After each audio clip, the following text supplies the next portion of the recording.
Just a few weeks ago, my mother was still healthy, laughing brightly in the backyard garden. Then one morning I received a call from the hospital. My mother had passed away due to sudden cardiac arrest. The funeral took place in the rain. And my father? He didn't show up. As they lowered the coffin into the grave, he was in Hawaii, hand in hand with his young mistress, smiling for the camera. I stood silently before my mother's grave, trying to convince myself that it was all over. But that night my phone lit up. A message came from my mother's number. "I'm not dead. Come to the grave now." I froze. Without thinking, I rushed out into the rain, my heart pounding as if it would burst. The cemetery was silent, the flickering streetlights reflecting off my mother's tombstone. And then, through the misty white fog, I saw a figure standing before her grave. "Hello, my name is Oliver Harris. I'm 33 years old, living in Portland, Oregon, where gentle rains fall and the Willamette River flows as calmly as a lullaby. From the outside, my life might seem like a perfect picture. I work as an architect for a prestigious urban design firm, have a wonderful wife named Audrey, a psychologist with a smile that melts away all worries, and a 5-year-old son, Nathan, with bright eyes and endless questions. We live in a modern wooden house nestled by the river, where the morning sunlight filters through large glass windows, casting a warm golden glow over the breakfast table. Every day I wake up, brew coffee, listen to Audrey's giggles with Nathan in the kitchen, and think to myself that I'm truly fortunate. But you know, no picture is ever truly perfect, no matter how carefully it's painted. Behind the brilliance of happy days, there are always shadows people avoid looking into. And my shadow perhaps begins with my extended family, with my father and my mother. My father, Leonard Harris, is a big name in Portland's real estate world. At 65, he still runs Harris Capital, a renowned real estate investment company with projects spanning from Oregon to California. He's a polished man, always dressed in perfectly tailored suits, his voice calm but sharp, as if every word he speaks is carefully calculated. To outsiders, he's an icon of success, but to me, he's a stone wall, cold, unapproachable, and always making me feel like I'm never good enough. I remember once when I won my first design award at 25, I excitedly showed it to my father. He glanced at the certificate and said in an even tone, "Good job, Oliver. But working for someone else is just working for someone else." Those words cut like a knife, though I was used to him downplaying my achievements. To him, I was always just an architect, working for someone else, not the heir to his real estate empire.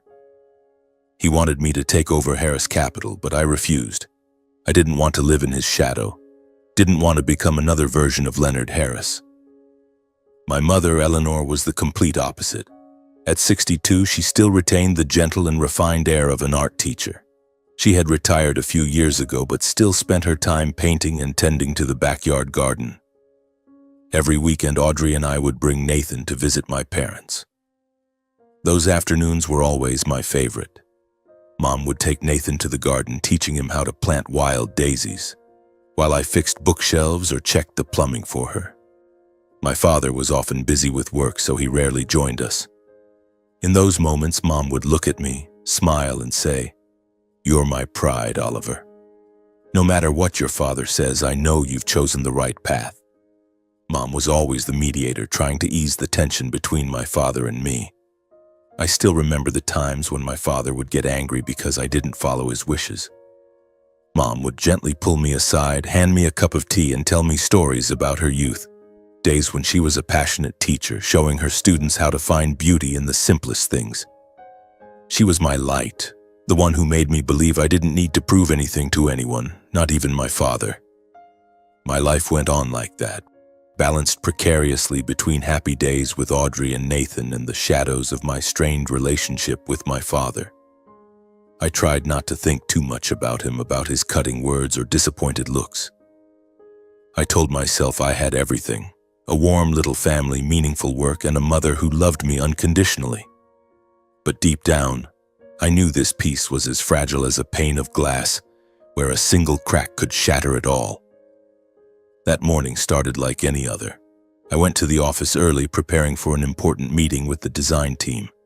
We were discussing adjustments to the blueprints for a green urban project, and I was excited to present my idea for a central park lined with shaded pathways. My colleague Helena nodded in approval, and my boss, Mr. Daniels, laughed loudly. "Oliver, you're always trying to turn Portland into a forest, aren't you?" I laughed back, feeling at ease with the relaxed atmosphere in the meeting room. Then my phone buzzed. I glanced at the screen and saw an unknown number. Normally, I don't answer calls during meetings, but something about the persistent ringing gave me a bad feeling. I apologized to the team, stepped into the hallway, and picked up. "Hello, is this Mr. Oliver Harris?" The voice on the other end was a woman's, trembling as if she were trying to stay calm. "I'm a nurse from Portland General Hospital. I'm so sorry to inform you that your mother, Mrs. Eleanor Harris, passed away this morning. She suffered a sudden cardiac arrest. We did everything we could, but..." I didn't hear the rest of her words. Her voice faded into a distant, distorted hum as if I were sinking underwater. My heart pounded, blood rushed to my ears, and I felt the world collapse in an instant. "No," I whispered, my voice breaking. "No, you're mistaken. My mother can't..." I stopped, realizing I was talking to myself. The nurse was still repeating her apologies, but I couldn't hear her anymore. "You're saying my mother died of a heart attack?" I asked again, my voice trembling, as if asking enough times would change the answer. "How is that possible?" My mother was healthy. She had no history of heart problems. "Are you sure it's my mother, Eleanor Harris?" "Yes, sir," the nurse replied, her voice softening. "I'm so sorry. Can you come to the hospital now? We need you to complete some paperwork." I nodded, though I knew she couldn't see me. I hung up, standing frozen in the hallway, still clutching the phone. Everything around me, the laughter from the meeting room, the sunlight streaming through the window, the sound of traffic outside, felt alien, as if I were trapped in a terrible dream.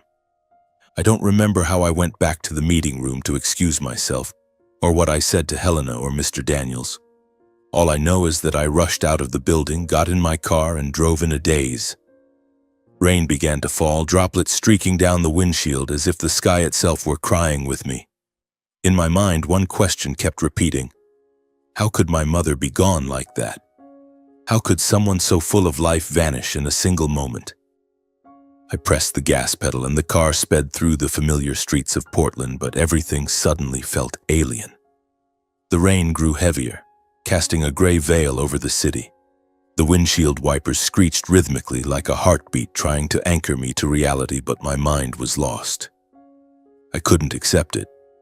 My mother, the woman with the gentle smile, hands always stained with garden soil and a voice as warm as sunlight, couldn't be gone like that, not from some senseless heart attack. I gripped the steering wheel tightly, trying to stay calm, but my chest felt crushed under a heavy stone. My breathing came in short, ragged gasps, and I felt like I was falling into a bottomless abyss. I wanted to scream, to slam my hands against something, but all I could do was drive, as if keeping the car in its lane would somehow help me control the chaos raging inside. But it didn't help. Nothing could. Then memories flooded back, like scenes from an old film playing in slow motion.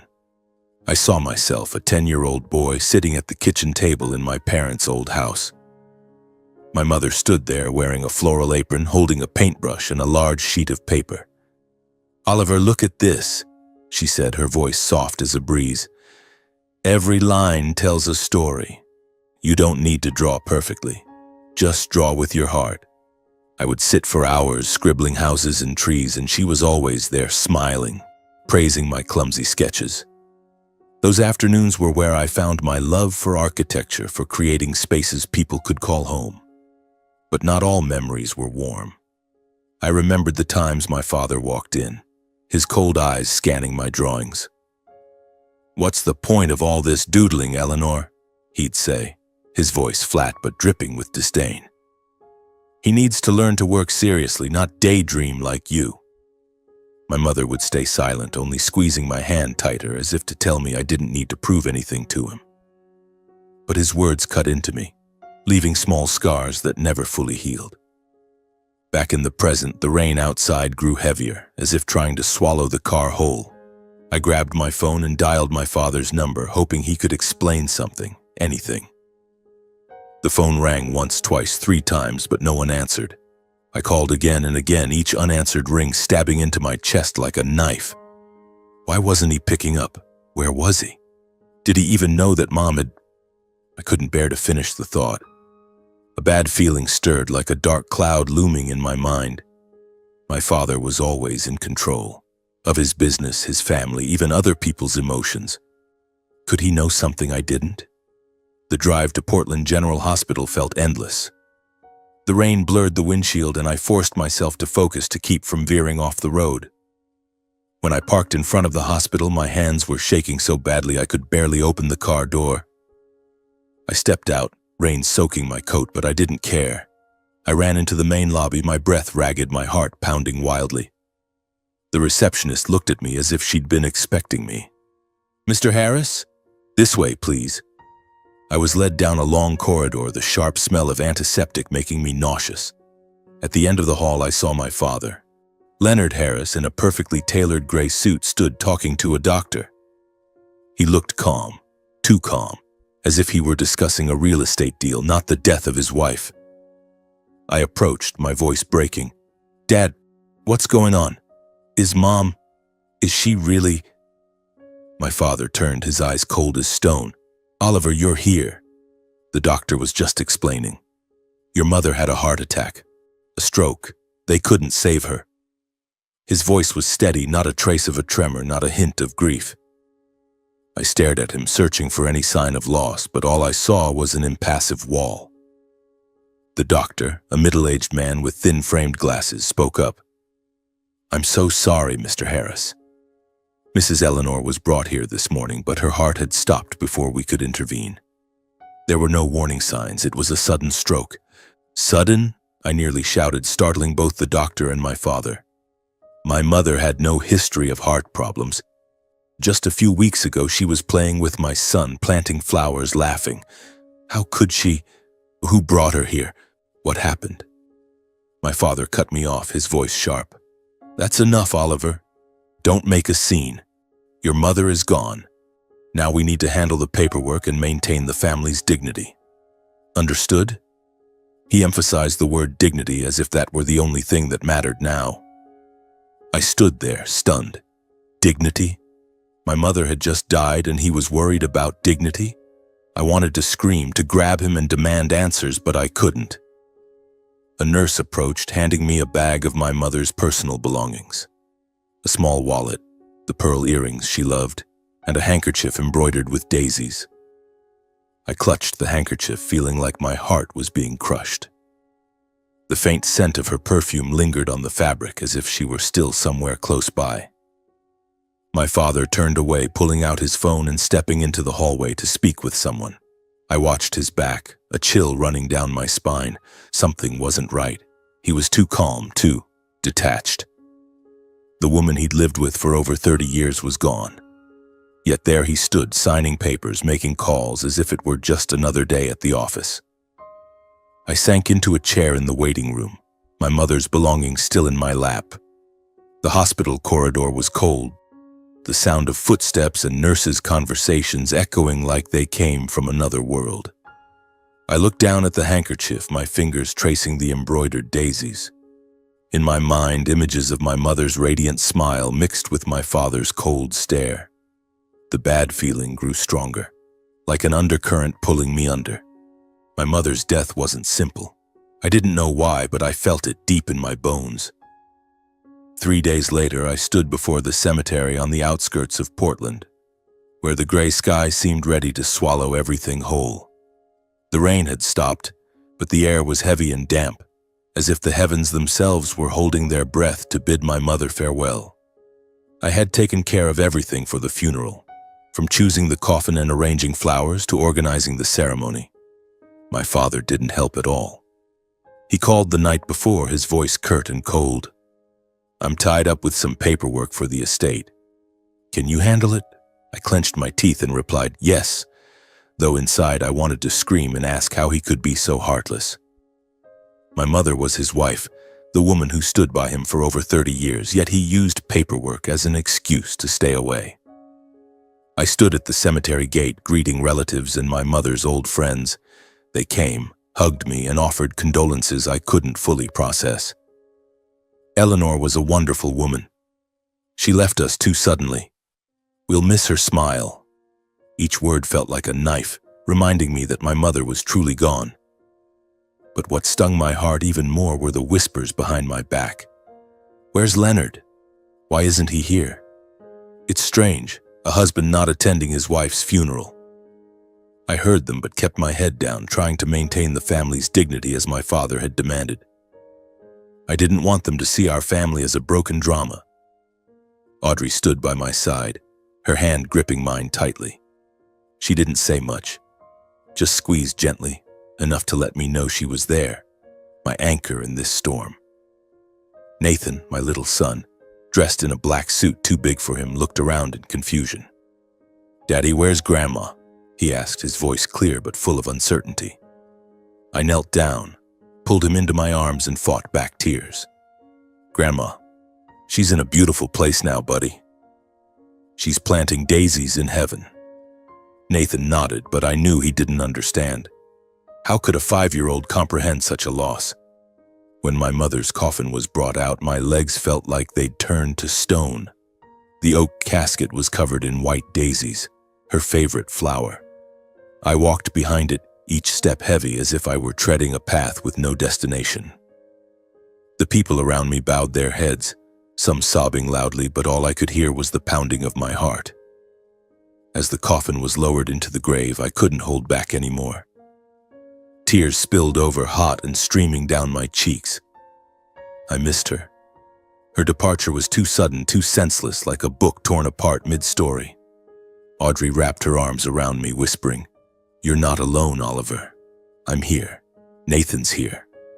I nodded, but inside I felt hollow. I wanted to scream, to demand why my mother had to go, why no one could give me an explanation. But I just stood there watching as shovelfuls of earth covered the coffin, as if burying a part of my life along with it. My father didn't show up. Not a call, not a text, not a single word of concern. I had hoped even just a little that he'd appear at the last moment, that he'd stand here even if he didn't cry, even if just to maintain the facade of a grieving husband. But no. Leonard Harris chose to be absent on the day my mother was laid to rest. His absence was like a slap in the face, a betrayal of everything my mother had sacrificed for this family. When the funeral ended, Audrey and I took Nathan home. Our wooden house by the Willamette River, once filled with laughter, now felt suffocatingly silent. Audrey made me a cup of tea. "Are you okay?" she asked, her eyes full of worry. I shook my head, unable to speak. I picked up my phone, scrolling aimlessly, searching for something to hold on to. Then I opened my father's social media page, something I rarely did. His posts were usually just photos of real estate projects, wine tasting events, or cliché quotes about success. But this time, I froze. A photo appeared showing my father in a white suit standing next to a young woman, far too young, maybe just in her 30s. They stood on a balcony, smiling brightly, wine glasses sparkling under the lights. The caption was short but cut like a knife. "A new chapter in life." I felt the blood rush to my head, my breath catching in my throat. My mother had been buried just hours ago, and my father, her husband, was publicly flaunting a new chapter with a stranger? I gripped the phone, wanting to smash it on the floor, to scream, to confront him right then and there. Audrey noticed the change in my expression and asked, "Oliver, what's wrong?" I handed her the phone, unable to speak. She looked at the screen, her eyes widening, then slowly lowering, as if she too couldn't believe it. The pain inside me erupted into rage like a wildfire. I stood up and walked to the bookshelf where I kept an old framed wedding photo of my parents. In the picture, my mother was young and radiant in her white dress, and my father, though stern, looked at her with what I once thought was love. I touched the frame, my fingers trembling. "Mom," I whispered, "what happened to you? Why is he doing this?" My gaze hardened. as if a part of my heart had turned to ice. The bad feeling was no longer a subtle undercurrent. It was a storm, roaring in my chest. My mother's death wasn't random. I had no proof, no answers, but I knew deep in my core that the truth was being hidden. And I, Oliver Harris, would not stop until I uncovered it all. That night, after Audrey had gone to bed and the house was swallowed by darkness, I sat in the living room, holding the bag of my mother's personal belongings returned by the hospital. The small wallet, the pearl earrings, and the daisy-embroidered handkerchief, simple items that carried the weight of her entire life. I opened the wallet, my fingers brushing over an old photo of me and Nathan that she always kept with her. Tears welled up again, but I clenched my jaw, trying to hold them back. I didn't want to cry anymore. I wanted to understand. I wanted to know why my mother was gone, why my father was acting as if she meant nothing to him. Then my phone buzzed, a sharp, cold sound that shattered the silence of the room. I glanced at the screen and my heart seemed to stop. My mother's number appeared, unmistakable. A short message. "I'm not dead. Come to my grave now." I froze, my hands trembling so badly I nearly dropped the phone. Was this some cruel joke? A system error? My mother was dead. I had seen her coffin lowered into the grave, felt the cold earth cover her life. So where did this message come from? I stared at the screen as if it would give me answers. Then with shaking hands, I called the number back. The phone rang once, twice, then cut off abruptly as if someone on the other end didn't want to answer. I called again and again, but only silence responded. A powerful instinct surged within me, like a fire igniting in my chest. I stopped thinking. I jumped up, grabbed a flashlight from the drawer, threw on a raincoat, and rushed out the door. Audrey was still asleep, and I didn't want to wake her. I didn't know what I was doing, only that I had to get to the cemetery, had to find the truth. The car sped through the night, light rain falling, blurring the windshield. The road to the cemetery on the outskirts of Portland was pitch black, lit only by the weak glow of my headlights. I gripped the steering wheel, my heart pounding as if it might burst through my chest. The cemetery loomed before me, cold and eerie. Rows of tombstones faded into the dim light like silent specters. I parked the car and stepped out, the rain soaking through my coat, chilling my skin. The flashlight in my hand illuminated the dirt path leading to my mother's grave. Each step felt like it carried 1,000 pounds, but I couldn't stop. I had to know. I had to see. As I approached the grave, I froze. A figure stood there a few meters away, right in front of the freshly covered tombstone.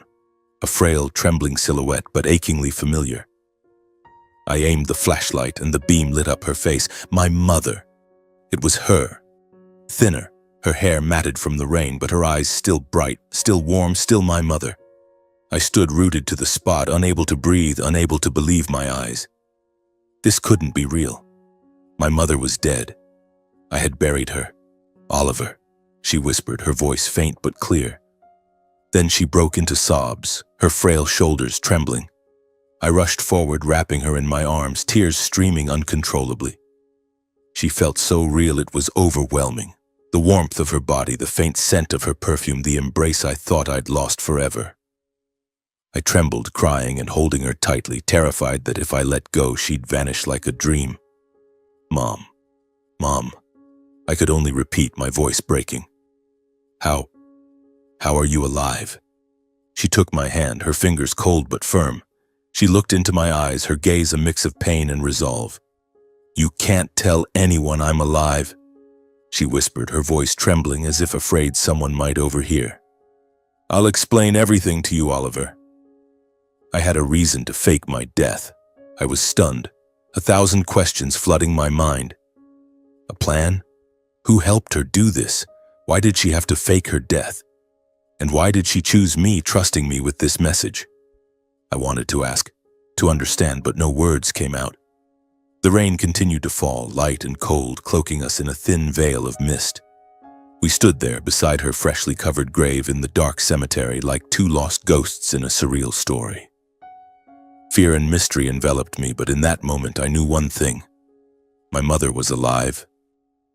Suddenly, my mother grabbed my hand, pulling me away from the dim glow of the flashlight. "It's not safe here," she whispered, her voice trembling but resolute. "Follow me, Oliver. We need to talk." I nodded, my mind still reeling, and followed her through the rows of tombstones, down a narrow path leading out of the cemetery. The rain soaked through my coat, but I didn't feel the cold. The only feelings coursing through me were shock, mingled with joy and an unnamed fear. She led me to an old car parked at the corner of the road, a faded silver sedan that didn't resemble any vehicle our family owned. She opened the door and gestured for me to get in. I hesitated, staring at her, still unable to believe she was standing before me, flesh and blood. "Mom, are you sure you're okay?" I asked, my voice faltering. She only nodded, her eyes a mix of tenderness and tension. "Get in, son. I'll explain." We drove off into the night, my mother behind the wheel, while I sat beside her, still clutching the daisy-embroidered handkerchief. The house she took me to was tucked away in a corner of Portland's outskirts, hidden behind rows of old oak trees. It was a small, weathered house with a chipped tile roof and windows covered with heavy curtains. My mother turned off the engine, scanned the surroundings as if afraid someone was watching, then led me inside. The interior was sparse, almost empty. A wooden table, a few chairs, and a fold-out bed in the corner. It was nothing like the luxurious mansion she had shared with my father. She poured me a glass of water, but I didn't drink. I sat down, looking at her, waiting. She sat across from me, her thin hands clasped tightly together as if trying to keep herself from falling apart. "I know you're angry," she began, her voice hoarse. "Angry that I hid this from you, that I let you endure the pain of losing me. But you have to understand, Oliver, I had no other choice." I shook my head, trying to suppress the surge of emotions. "Mom, why? Why did you have to do this? Why did you have to fake your death? And Dad, does he have anything to do with this?" Just mentioning my father made my blood boil. The image of him with the young woman in the social media photo cutting into my heart like a knife. My mother took a deep breath, her eyes darkening as if she were sifting through painful memories. "It started a few months ago," she said. "Your father, he changed, Oliver. He became colder, more ruthless. I discovered he was having an affair with a young woman, someone named Vanessa who works at his company. He wasn't just sneaking around, he was blatant about it, as if he wanted to humiliate me." I clenched my fists, trying not to interrupt. I had suspected as much after seeing that photo, but hearing her confirm it felt like a punch to the chest. She continued, her voice trembling with anger and pain. "When I confronted him, he didn't deny it. Instead, he threatened me. He wanted me to sign over assets, shares in the company, properties, everything in my name. He said if I didn't agree, I'd disappear." "Disappear?" I repeated, my voice choking. "You mean Dad threatened to kill you?" She nodded, her eyes red with tears. I wasn't sure if he'd actually go through with it, but I felt the danger. "He started watching me, Oliver. I found hidden cameras in the bedroom, in the living room. He'd fly into rages out of nowhere, and once he even shoved me when I refused to sign the papers. One night he lost control, screaming that I'd regret not obeying him. That's when I knew I had to do something to protect myself." I sat in silence, feeling like the world was crumbling again. My father, the man I'd thought was merely domineering and cold, could he be this cruel? I remembered his emotionless gaze at the hospital, the way he hurriedly signed papers as if my mother's death was just another task to check off. But she wasn't done. "I had an old friend at Portland General Hospital," she said, her voice steadier as if recounting a carefully calculated plan. "Her name is Martha. I told her everything and she agreed to help. I planned to fake a heart attack. The housekeeper didn't know anything, so when I collapsed, she panicked and called for help immediately. Everything went as planned. At the hospital, Martha recorded that I had gone into cardiac arrest and helped me leave through a back exit. They used a mannequin to substitute the body. Everyone, including your father, believed I was dead." I listened, my head spinning. "Mom, you planned all of this? But why didn't you tell me? Do you know how much it hurt to think you were gone?" My voice broke, torn between anger and love. I thought of the past few days, the sleepless nights, the tears at the funeral. She had let me endure it all without a single hint. She lowered her head, tears streaming down her cheeks. I'm sorry, Oliver. I wanted to tell you, but I couldn't take the risk. Your father, he's too dangerous. If he suspected even the slightest thing, I don't know what would have happened. I chose you because I knew you wouldn't abandon me, because you're the only one I trust. I looked at her, my heart torn in two. I pitied her, this woman who had to stage her own death to survive. But I was also angry. Angry at being kept in the dark, angry at my father, the man I called Dad, for pushing her to this point. The image of him in his perfect suit with that cold smile now felt like a threat in my eyes. I'd once thought he was just controlling, but now I saw he was far more dangerous. She gripped my hand, her eyes resolute. I had no other choice, Oliver. Faking my death was the only way to survive and make him let his guard down. But now, I need you. We have to uncover the truth before he finds out I'm still alive. I stood frozen. Each word from my mother cut through the shock, gripping me like a knife. Outside, the rain pounded relentlessly on the tin roof, mingling with the ragged breaths of my mother and me in the small suburban house. The dim yellow light cast shadows on her gaunt face, highlighting the lines of fear and resilience etched into her features. I looked at her, the woman I thought I'd lost forever, and felt a fire ignite in my chest. Pain, rage, and love for my mother fused into a cold determination.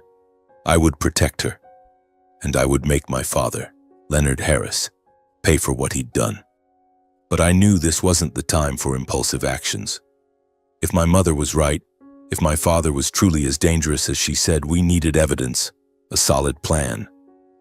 I gripped her hand tightly, my voice hoarse. Mom, I'll do whatever it takes to help you. But I need to know what you want me to do. Where do we start? She sighed, her eyes scanning the bare room as if searching for an anchor. We need evidence, Oliver. Evidence of what he's done. Not just to me, but everything he's hidden in the past. Your father is careful, but he's overconfident now. He thinks I'm dead, that no one stands in his way. This is our chance. I nodded, though my mind was still in turmoil. I wanted to scream, to confront my father right then and there, but I knew she was right. We needed to act smart, not emotional. I'll keep this secret, Mom, I said, my voice steadier than I expected. I won't tell anyone, not even Audrey or Nathan. But you have to promise me you won't disappear again. I couldn't handle losing you a second time. She gave a sad smile, gently stroking my cheek as she did when I was a child. I promise, Oliver. From now on, I won't hide anything from you. Returning home that night, I felt like I was living in two worlds. One was the warm wooden house by the Willamette River, where Audrey and Nathan slept peacefully, where I once thought everything was perfect. The other was a dark storm, where my mother had to fake her death to survive, where my father, the man I called Dad, might be far more ruthless than I ever imagined. I slipped into the house quietly, careful not to wake Audrey. She lay in bed, her breathing steady, but I couldn't join her.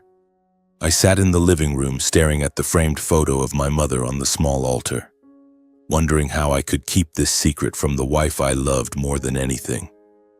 The next morning, I tried to act normal. I brewed coffee, made toast for Nathan, and drove him to preschool. Audrey looked at me, her eyes full of concern. "Are you okay, Oliver?" she asked, her hand resting lightly on my shoulder. "You look like you haven't slept all night." I forced a smile, trying to hide the tension. "I'm fine, honey. It's just, I'm still not used to Mom being gone." Audrey hugged me, and I felt a pang of guilt for not telling her the truth. But I had promised my mother, and I couldn't take the risk. Not because I didn't trust Audrey, but because I feared any small mistake could put my mother in danger. Meanwhile, my mother stayed hidden in the suburban house, contacting me only through an encrypted phone provided by an old friend. Each time I received a message from her, my heart raced, as if I were living in a spy thriller. "Don't call directly," she instructed. Only text when necessary. And be careful, Oliver. Your father isn't easily fooled. While my mother lived like a ghost, my father, Leonard Harris, was reveling in a lavish lifestyle. I checked his social media and each post stabbed my heart anew. There he was on a yacht in California, arm around the young woman named Vanessa, smiling as if he'd never lost his wife of 30 years. Another post from Vegas with a glass of wine and a caption, "Freedom is living true to yourself." I gripped the phone wanting to smash it, but I knew I had to stay calm. My father was overconfident, as my mother said. That was our advantage. I decided to use his absence to act. The family mansion where I grew up, where my mother once tended her daisy garden, became my target.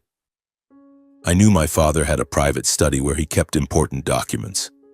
If there was any evidence of what he'd done to my mother, it would be there. One evening, after Audrey and Nathan were asleep, I drove to the mansion. The night was pitch black, with only faint streetlights illuminating the road leading to the house. I still had a key, but I didn't want to turn on any lights or draw attention. I stepped inside, my heart pounding, feeling like a thief in my own childhood home. My father's study was on the second floor behind a heavy oak door with an electronic lock. Fortunately, I knew the code.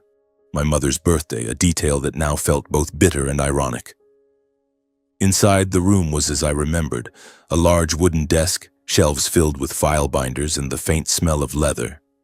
I began searching, careful not to disturb anything. The drawers were full of contracts, invoices, and routine business documents. But I knew my father wasn't that simple. He always hid important things where no one would think to look. After nearly an hour of searching, I noticed a panel on the wall behind the desk that seemed out of place. I tapped it lightly and heard a hollow sound. My heart raced. Using a letter opener from the desk, I carefully pried the panel open. Behind it was a small old safe with a combination lock. I tried several combinations. My father's birthday, my mother's, mine. But none worked. Finally, I tried their wedding anniversary, and the safe opened with a dry click. Inside was a treasure trove of dark secrets. I found bank statements showing massive transfers to offshore accounts, Switzerland, the Cayman Islands, places I'd only heard of in financial scandals. There were forged contracts with my mother's signature, transferring shares and properties I knew she'd never agreed to. But what chilled me to the bone was a small USB drive, an old stack of newspapers, and a few cassette tapes. I plugged the USB into my laptop, my hands trembling. An audio file appeared, recorded over 20 years ago. I pressed play, and my father's voice came through, harsh and filled with anger. "You think you can control me forever, Charles?" he shouted. "This fortune belongs to me, not you or your daughter." The responding voice was my grandfather's, Charles, calm but firm. "Leonard, you won't touch a cent unless Eleanor agrees.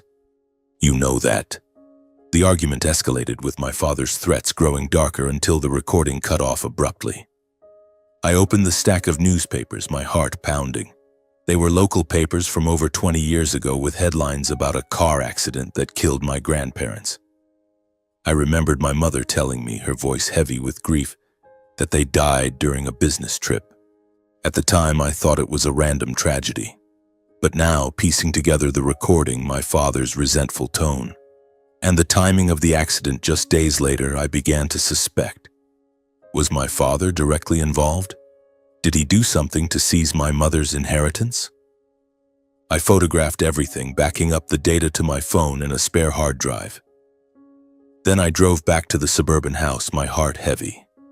When I told my mother, she sat silently, her trembling hands clutching her glass of water.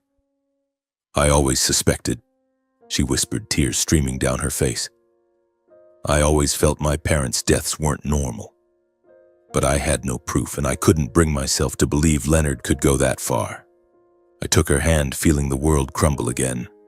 "Mom, we're not just dealing with a cheating husband," I said, my voice shaking with anger. "We're dealing with someone who might have been hiding crimes for 20 years. She nodded, her eyes no longer just filled with sorrow but burning with resolve.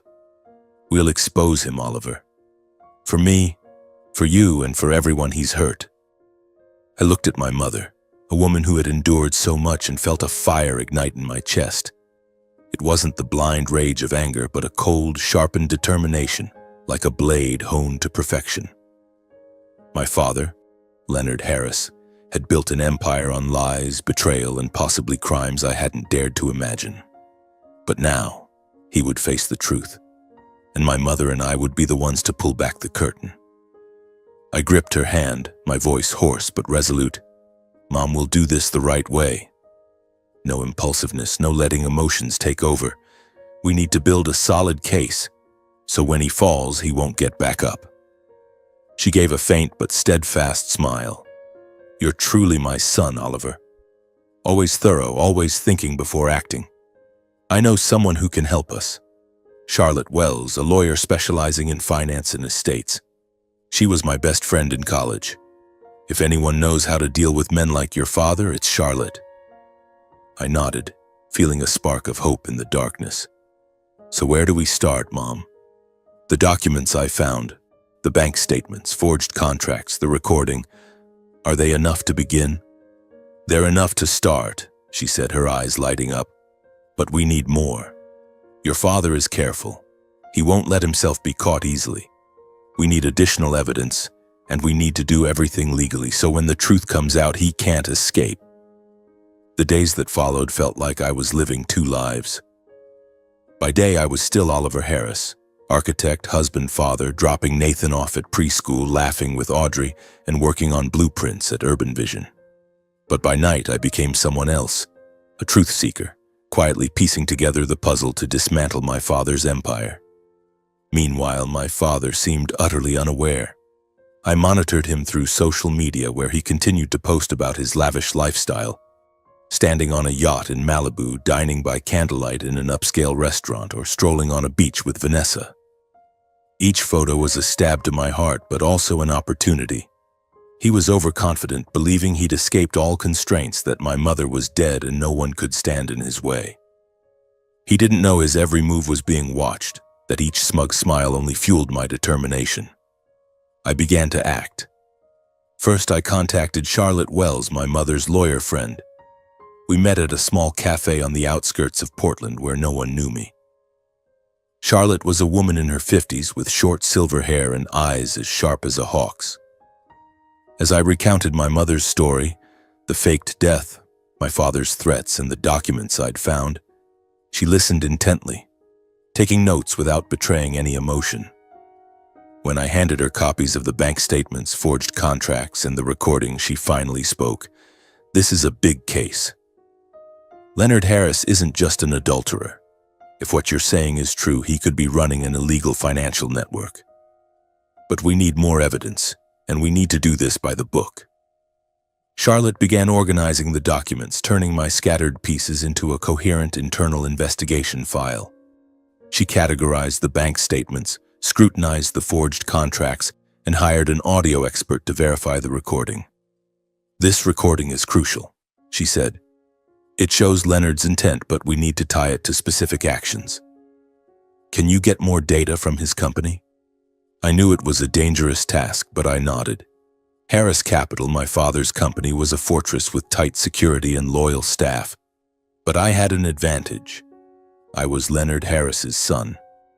Though he never saw me as his heir, I still had limited access to some company systems from helping with design projects in the past.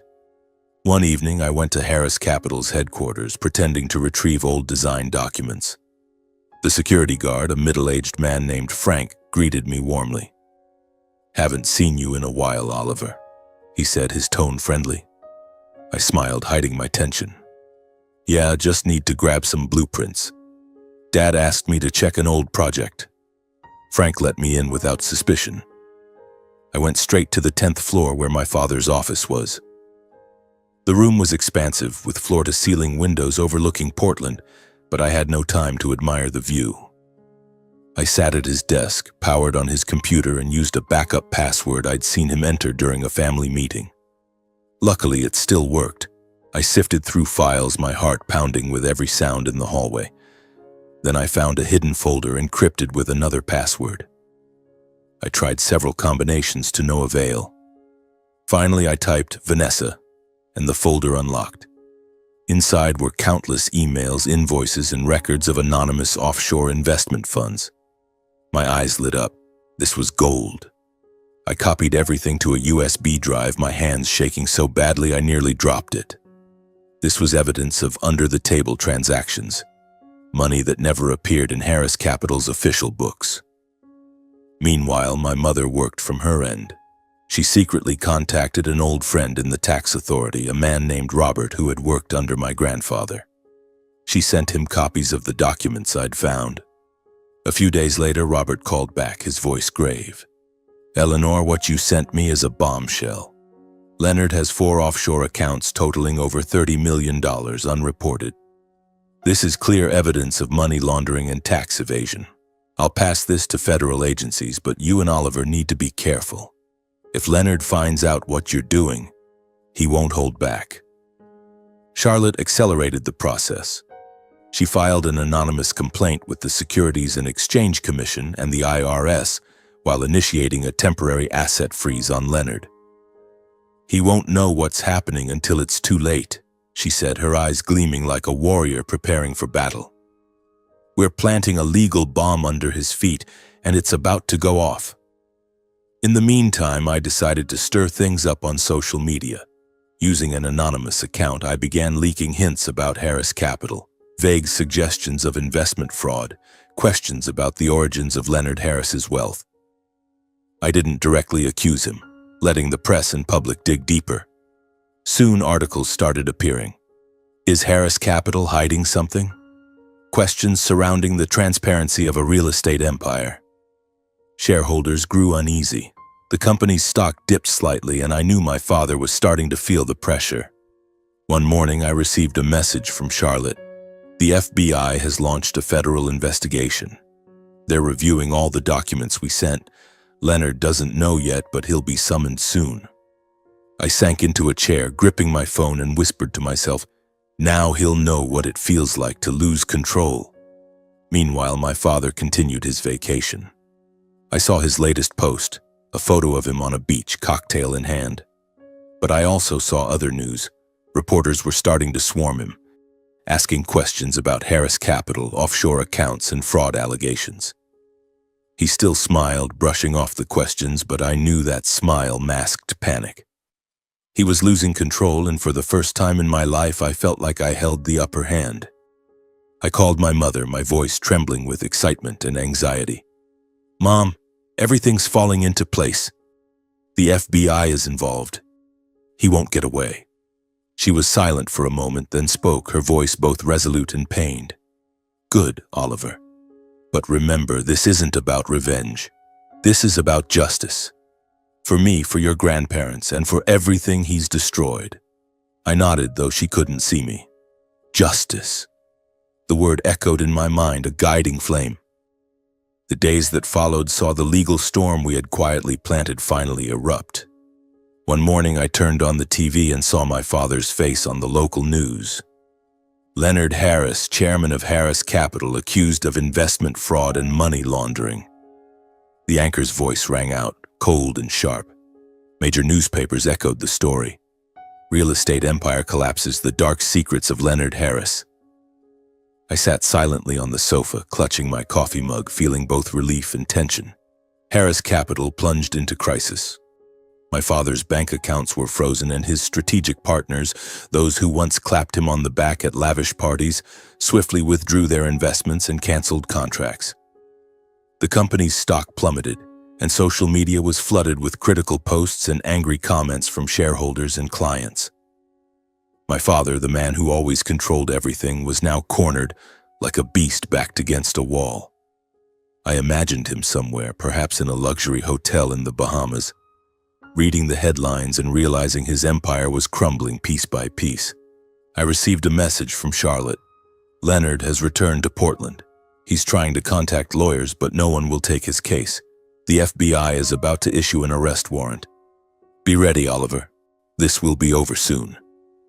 My heart pounded as I read the message. Over.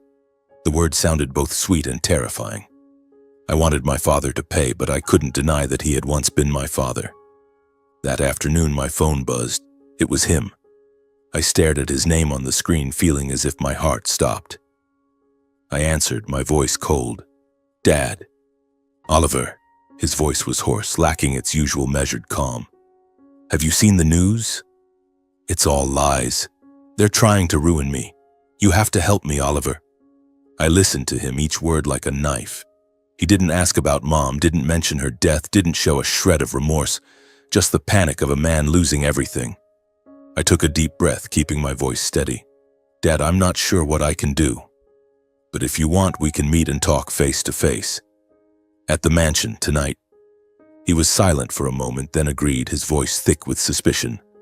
"Fine. 8 o'clock. Don't let me down, Oliver." I hung up, my hands trembling. This was the opportunity, not just to confront him, but to show him the truth. That Mom was alive, that his crimes had been exposed. I texted my mother, "Tonight, at the mansion. Are you ready?" She replied instantly, "I'm ready, Oliver. But be careful. He won't accept defeat easily." At 8 o'clock, I stood before the family mansion, the place that had once been my home, my mother's, and even my father's. The house now felt cold, a shadow of its past. I stepped inside, turned on the light, and felt like I was entering a battlefield.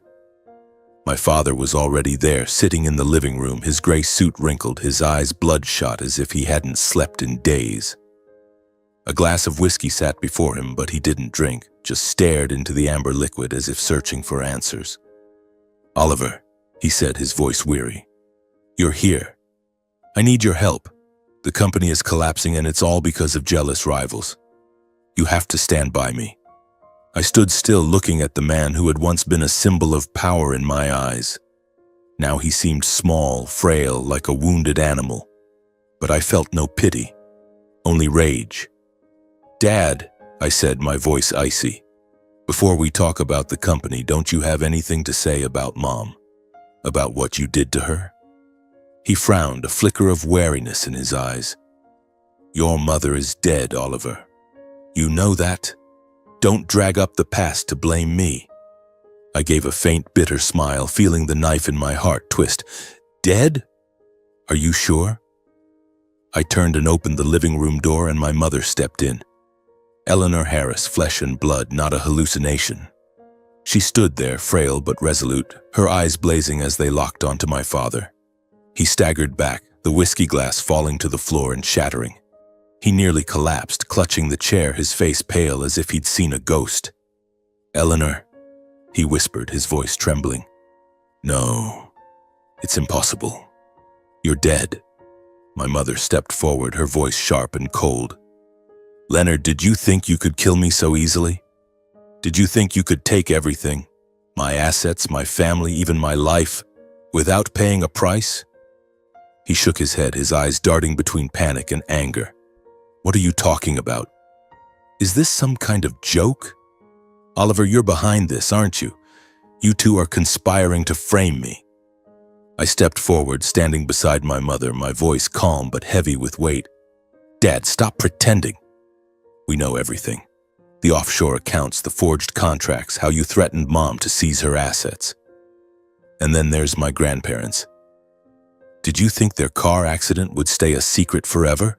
My mother continued, her voice trembling with pain. "Leonard, I once loved you. I thought you were just ambitious. But you killed my parents, didn't you? For their fortune, and you planned to do the same to me." He laughed, but it was a hollow, desperate sound. "You're both insane. I didn't kill anyone. It was an accident. And you, Eleanor, you think you can stage a fake death to ruin me? You have no proof." I pulled out my phone and played the audio file, the argument between him and my grandfather from over 20 years ago. His voice, filled with resentment, threatened my grandfather over the fortune. As he listened, his face paled, but he still tried to shout, "That proves nothing. You're slandering me." But before he could say more, the wail of police sirens sounded outside. The door burst open and federal agents stormed in, guns holstered, their eyes cold. An officer stepped forward, holding up an arrest warrant. "Leonard Harris, you're under arrest for money laundering, investment fraud, and accessory to murder." He was handcuffed right there in the house that had once been a symbol of his power. Reporters were already waiting outside, cameras flashing. Capturing the moment the man once hailed as Portland's icon of success was led away like a criminal. As he was escorted out, my father turned back, his eyes a mix of hatred and desperation. "You'll regret this, Eleanor," he growled. But my mother stood there silent, her eyes no longer filled with pain but with the resolve of someone who had won. But that was only the beginning. The case against Leonard Harris quickly became a national media frenzy. Morning and evening news, major newspapers, and viral social media posts all focused on him. No longer the successful entrepreneur, but the mastermind of a dark financial network. The charges were laid out clearly: money laundering, investment fraud, tax evasion, and accessory to the deaths of my grandparents. My mother and I were called as key witnesses at the trial. The day we entered the courtroom, my heart pounded, not out of fear, but from the realization that this was the final moment to confront my father. The room was packed with people, reporters, lawyers, and former business partners of my father, now looking at him with unfamiliar eyes. He sat in the defendant's chair, his gray suit wrinkled, his hair noticeably whiter, his face gaunt. He didn't look at me or my mother, only stared down, his eyes empty like a man who had lost everything. When my mother took the stand, I saw her stronger than ever. She recounted everything: the years of threats from my father, the times he pressured her to sign documents, and her suspicions about my grandparents' deaths. Her voice didn't waver, didn't falter, as if all her pain had transformed into strength. "I had to fake my death to survive," she said, looking directly at my father. "But I didn't do this for revenge. I did it to protect my son, to protect what was left of my family." My father lowered his head further, offering no response, no defense. I knew he had nothing left to say. When it was my turn, I stood and looked at my father one last time. "You once said I wasn't good enough," I said, my voice calm but sharp. "But I don't need your approval. I just need my mother to be safe and the truth to be revealed." He finally looked up, his eyes hollow as if his soul had abandoned his body. I didn't know if he felt remorse, but I knew one thing: the man before me was no longer my father. The trial ended with a 30-year prison sentence. All of my father's assets were seized and Harris Capital officially went bankrupt. Several senior employees were investigated for their involvement, and the dark financial network my father had built over years was completely dismantled. The press called it the biggest scandal Portland has ever seen. But for me, it wasn't just a case. It was the end of a nightmare and the beginning of a new chapter. After the trial, my mother and I became the center of attention. The media dubbed her the woman who returned from the dead, turning her story into a symbol of resilience. My mother, with her gentle but resolute nature, chose to step away from the spotlight. She sold the old mansion, the place that had once been a home but also a prison in her final years with my father. The proceeds from the sale were donated to a foundation supporting women affected by domestic abuse and financial manipulation. "I don't need that house anymore," she told me, her voice soft. "It only reminds me of the days I lived in fear." She moved to a small house on the Oregon coast where she lived peacefully, planting wild daisies and painting. Each time I visited, I saw her in the garden, hands covered in dirt, her smile as radiant as ever. She taught local children how to paint, sharing stories about finding beauty in simple things. Watching her, I knew she had reclaimed herself, no longer a shadow of Leonard Harris. I changed too. I left Urban Vision, no longer wanting to be tied to large corporations. Instead, I opened a small studio called Eleanor Designs, specializing in green spaces and community housing. My goal was simple but clear: build homes that people once feared returning to. Each project was a way to heal, not just for myself, but for others who had lived in houses full of wounds like my mother and me. When Audrey learned the full truth about my mother and what I had done, she was speechless with shock. "Oliver, why didn't you tell me?" she asked, her eyes red with tears. I took her hand, apologized for keeping her in the dark, and explained that I didn't want to pull her into danger. She hugged me, whispering, I'm proud of you, but don't ever hide anything from me again, okay? I nodded, feeling a weight lift from my chest. Audrey and Nathan remained my greatest anchors. We visited my mother often. Trips to the Oregon coast became a joy for the whole family. Nathan ran through her daisy garden laughing as she taught him how to draw a dinosaur. Audrey and my mother sat on the porch sipping tea and chatting like old friends. Watching them, my heart warmed. This was my family. Not perfect, not glamorous, but filled with love and sincerity. As time passed, the case of Leonard Harris faded into the background, but its echoes lingered deeply in my mind. Whenever I drove past the old Harris Capitol building, now just an empty concrete shell with a dusty "For Lease" sign, I no longer felt hatred. Instead, I felt a twinge of regret, not for my father, but for the man he could have been. He had everything, a family, a career, and the chance to live a meaningful life.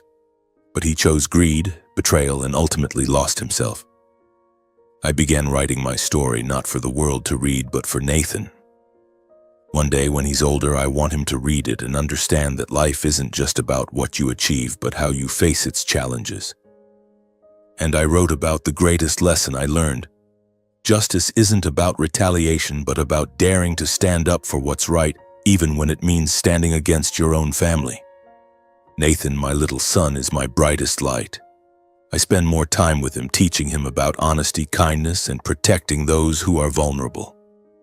One day, while we were drawing in my mother's garden, Nathan looked up and asked, "Dad, is Grandma a superhero?" "She beat the bad guy." I laughed, ruffling his hair. "You're right, buddy. Grandma is a superhero, but not because she beat the bad guy. She's a superhero because she never gave up, no matter how tough life got." Those afternoons with my family under the fiery red sunsets of the Oregon coast taught me the true value of happiness. It doesn't lie in extravagant parties, towering skyscrapers, or the approval of others. Happiness is sitting with Audrey, listening to her talk about a patient she helped overcome their pain. It's watching Nathan run and laugh carefree. It's looking at my mother, the woman who came back from the dead, and seeing her live true to herself. One evening, as we sat around the dinner table in my mother's seaside home, I looked up into the eyes of Audrey, Nathan, and my mother. My voice was hoarse but filled with emotion as I said, "I used to think happiness was about achieving success, about being recognized by others. But after everything I've learned, happiness is living without fear and being able to hold your head high and say, 'I didn't betray my conscience.'" My mother took my hand, her eyes shining. "You've made me proud, Oliver," she said. Audrey smiled, resting her hand on my shoulder, and Nathan, with strawberry jam still on his lips, chimed in, "Dad's my superhero." We burst into laughter, and in that moment I knew that no matter how